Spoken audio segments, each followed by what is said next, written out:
destination hors Sénégal bi ñuy exploité. Suisse or bi yëpp Suisse la jëm. yi 100% bi Suisse la jëm Suisse.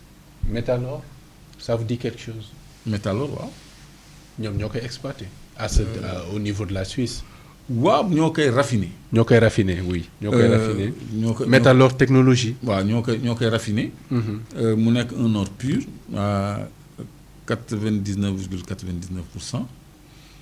donc mu am de la valeur ajoutée nekk ce qu'on appelle de l'or bancaire.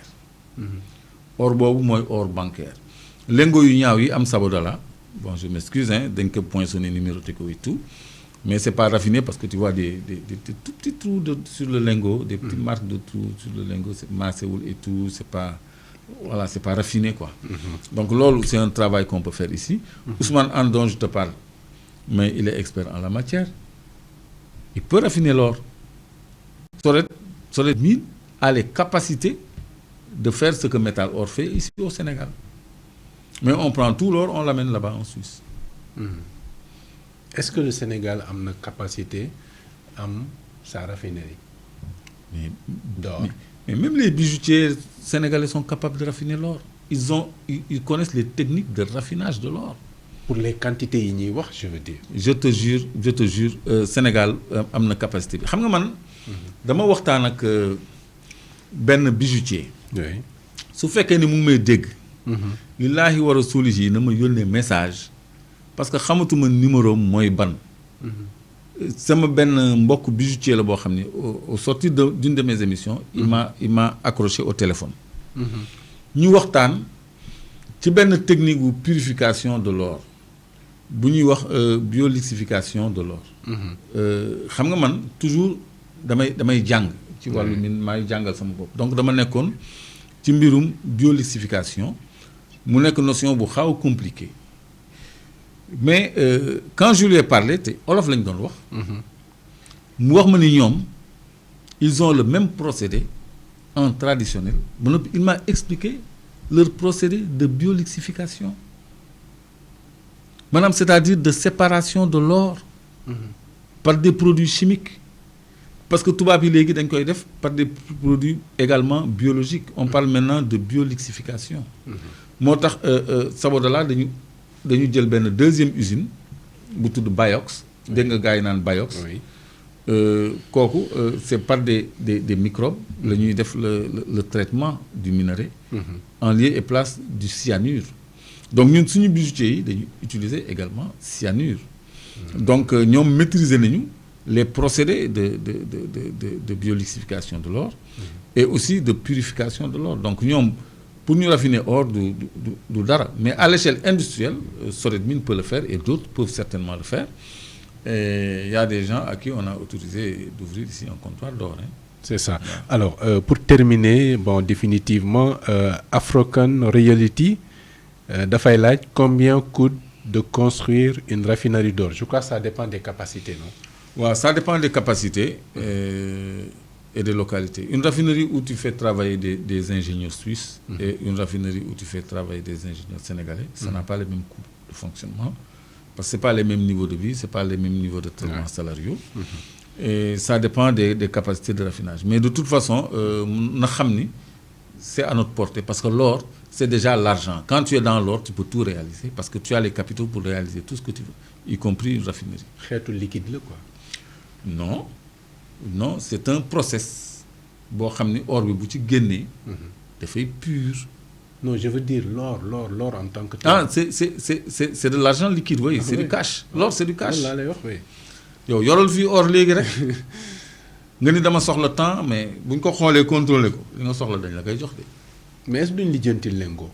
Hein? Lingot d'or duñ ko lijeenti. Ah, okay. Peut-être xam nga canaux yi. Non, lingot il faut avoir de l'argent pour l'acheter. Oui. Parce qu'il y a à Kédougou ce qu'on appelle les djura. Les djura, c'est les orpailleurs traditionnels qui amassent des quantités d'or qu'ils vendent, mais ils vendent les ça. Les djura, c'est un peuple de... C'est des Ouest-Africains. C'est des Ouest-Africains. C'est des Ouest-Africains. Si on est Ouest-Africains, Ghanéens, Maliens, Guinéens, surtout Guinéens, Burkinabé, donc. Mais toute la sous-région fait sa ruée vers l'or au Sénégal. waa Afrique de l'Ouest yëpp ñu ngi Kédougou. Et nous il faut qu'on aille faire un reportage là-bas pour que les gens voient l'arrière. li dawloo nit ñëpp pour ñu ñëw foofu. Et puis il y a le marbre de Nibou, de Bandafassi, de Ibel, des montagnes de marbre boo xam ne mais kooku bëgg naa won ko Sénégalais yi comme ni mu leen wane woon plateforme bi fii ngeen xam ni on a un potentiel énorme avec lequel on est en train de s'amuser. Mais l'État doit se bouger également, Clédor. waaw je crois que ñoom ñu ngi nekk ci mise en place parce que le système est encore gangréné parce que dans l'appareil d'État se trouvent encore des hommes de l'ancien système. Vous voyez, je ne veux pas être méchant, mais des hommes de l'ancien système. Appelons-les des hommes de l'ancien système. Donc, qui ne font pas forcément du bien à l'appareil d'État. Donc, nettoyage bobu dafa dess, ce balai dafa dess.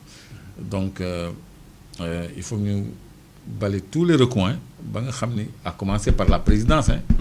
Parce que même la présidence, c'est pas propre. Hein. Moi, je le dis. Hein. Ah oui, jusqu'à présent. Ah non, moi, j'ai pas confiance au SGPR qui est là-bas. Le secrétaire général de Macky Sall qui est au palais. La sécurité de Marième Faye Sall et de Macky Sall qui est autour de Bassirou Diomaye Faye. Le secrétaire général. Des parents de Omar Youm qui sont dans les bureaux là-bas. Le secrétaire général Bala. Oui. Ah oui? Samba Omar Ba, Omar Samba Ba. Mais il est réputé compétent pourtant. Non, c'est pas la compétence qui est en cause. C'est la loyauté qui est en cause. Bruno Diatta. Loyauté à la République? À une personne ou à la République? À la République. Quand je parle de loyauté, c'est à la République. Et quand j'embraye sur Bruno Diatta, oui. Il a été avec Senghor, il a été avec Abdou Diouf, il a été avec Abdoulaye Wade, il a été avec Macky Sall. Au moment, oui. S'il était vivant, il serait avec le président Bassirou Diomaye. Lui, c'est quelqu'un...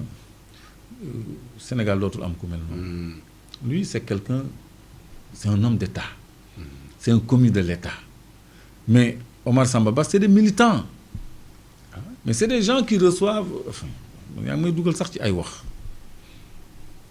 il faut voir les gens qu'il reçoit chez lui la nuit.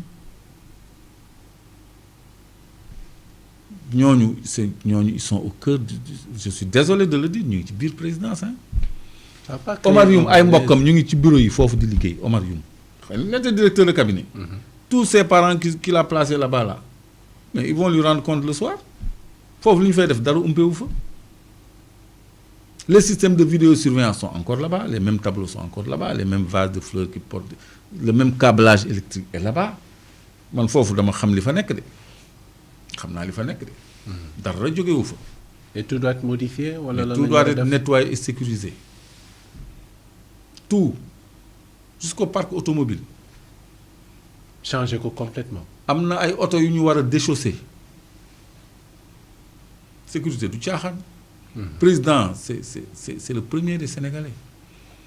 Il doit être le Sénégalais le mieux sécurisé. Tout à fait. Ces échanges doivent être les échanges les mieux sécurisés, les plus confidentiels. Mais non daal kenn mënul wax lépp. Dinañ wax lépp nag. maa ngi wax sax man. fii léegi mu ngi yàlla mu ngi bàyyi ak suñu bakkan je crois que dinañ wax lépp. En tout cas, il faut nettoyer l'appareil d'État de ces messieurs-là qui sont encore dedans et qui freinent des cas de fer. ñoom ñooy fuiteloo lu bëri. ñoom ñooy obstruer lu bëri.